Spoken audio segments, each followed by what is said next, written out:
Friends நேயர்களுக்கு வணக்கம். என்னப்பா போன வீடியோல வரமாட்டேன்னு சொல்லிட்டு போனா திருப்பி இந்த வீடியோ வந்திருக்கேன்னு நினைக்கிறீங்களா? அது வேற ஒன்றும் இல்லைங்க. நானும் சரி, நம்ம சிஎஸ்கே ஃபேன்ஸும் சரி, நம்மளோட ஆதங்கத்தை வெளிப்படுத்திட்டு தான் இருக்கும். ஆனா அதை வந்து சிஎஸ்கே மேனேஜ்மெண்ட்டும் நம்ம தலை தோனியும் ருத்ராஜும் வந்து கண்டுக்கிற மாதிரி தெரியல. இருந்தாலும் இப்போ நடக்க போற ஆர்ஆர் மேட்சை பத்தி பேசணுன்றக்காக வந்திருக்கேன். ஜஸ்ட் லைக் தட் பேசிட்டு போயிடலான்னு முடிவு பண்ணிருக்கேன். எனக்கு தெரிஞ்சு பார்த்தீங்கன்னா ரச்சின் ரவீந்திரா வந்து கண்டிப்பா ஓப்பனிங் இருப்பாருன்னு தான் எனக்கு தோணுது. அதையும் தாண்டி நம்ம சென்னையில் வந்து பிச் எப்படி இருக்கு நம்ம எல்லாருக்குமே தெரிஞ்ச விஷயங்கள் தான். கண்டிப்பா வந்து ஸ்பின்னுக்கு சாதகமாக தான் இருக்கும்.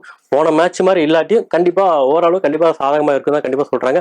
இதுல ஆப்போனன்ட் டீம்ல யார் இருக்கான்னு பார்த்தீங்கன்னா நம்ம ஸ்பின்னர் சொன்னா நம்ம அஸ்வின் சொல்லி தான் ஆகணும். அஸ்வினுக்கு வந்து இது ஹோம் கிரவுண்ட் தான், நமக்கு மட்டும் இல்ல அவருக்கும் ஹோம் கிரவுண்ட் தான் கண்டிப்பா சொல்லணும். அதையும் தாண்டி யஸ்வந்தர சகல் இருக்காரு. ஸோ அவர் லாஸ்ட் மேட்ச் வந்து எந்த அளவுக்கு அடிவாங்க நமக்கு எல்லாருக்குமே தெரியும். ஸோ T20 எடுத்த ஒரு பிளேயர் வந்து இந்த அளவுக்கு ரன் கொடுக்கலாம்னு சொல்லி ரொம்ப கான்ட்ரவர்சியா ரிவ்யூஸ்லாம் அவரை வச்சு போட்டுருந்தாங்க.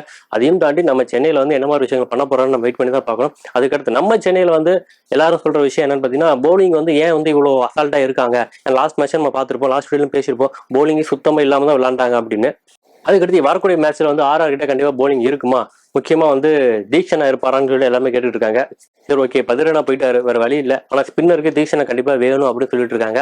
ஸோ அது எந்த அளவுக்கு வந்து சிஎஸ்கே மேனேஜ்மெண்ட் வந்து நம்ம என்ன சொன்னாலும் அவங்க கேட்க போறது கிடையாது. அவங்க என்ன பண்றாங்களோ அதான் பண்ண போறாங்க.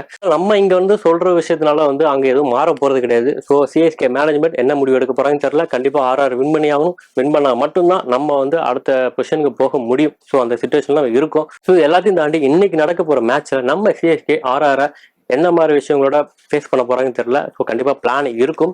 அதுலயும் முக்கியமா வந்து 3:30 நடக்கிற மேட்ச். ஸோ 3:30னா கண்டிப்பா வெயில் எப்படி இருக்குன்னு தெரியும், ஹீட் எப்படி இருக்குன்னு தெரியும். ஸோ ரெண்டு டீமுமே கண்டிப்பா கஷ்டப்படுவாங்க. எனக்கு தெரிஞ்சு செகண்ட் ஹாஃப் சேசிங் தான் பெஸ்டா இருக்கும்னு நினைக்கிறேன். ஏன்னா சேசிங் பண்ண ஃபீல்டிங்ஸ் வந்து பாத்தீங்கன்னா கொஞ்சம் வந்து வெயில் கொஞ்சம் குறைஞ்சிருக்கும், கொஞ்சம் ஈஸியா ஃபீல்ட் பண்ணலாம் அப்படின்னு தான் நான் நினைக்கிறேன். நமக்கு தெரியாதா, நம்ம ஃபுல்லா சுத்திட்டு தானே இருக்கோம், சேப்பாக்கத்தோட சுத்தி வந்திருப்போம். வெளியே இருக்கிற ஹீட் தான் கண்டிப்பா உள்ளே இருக்க போகுது. என்ன கொஞ்சம் லைட்டா மாறலாம், அவ்வளவுதான்.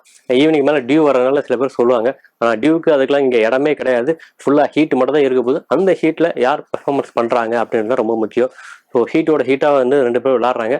யார் ஜெயிக்கிறான்னு பார்ப்போம். ஜெயிச்சா உள்ள போறோம், இல்லையா கடைசி வரைக்கும் புலம்பிட்டு தான் இருக்க போறோம். வெயிட் பண்ணி தான் பார்ப்போம். பாய்.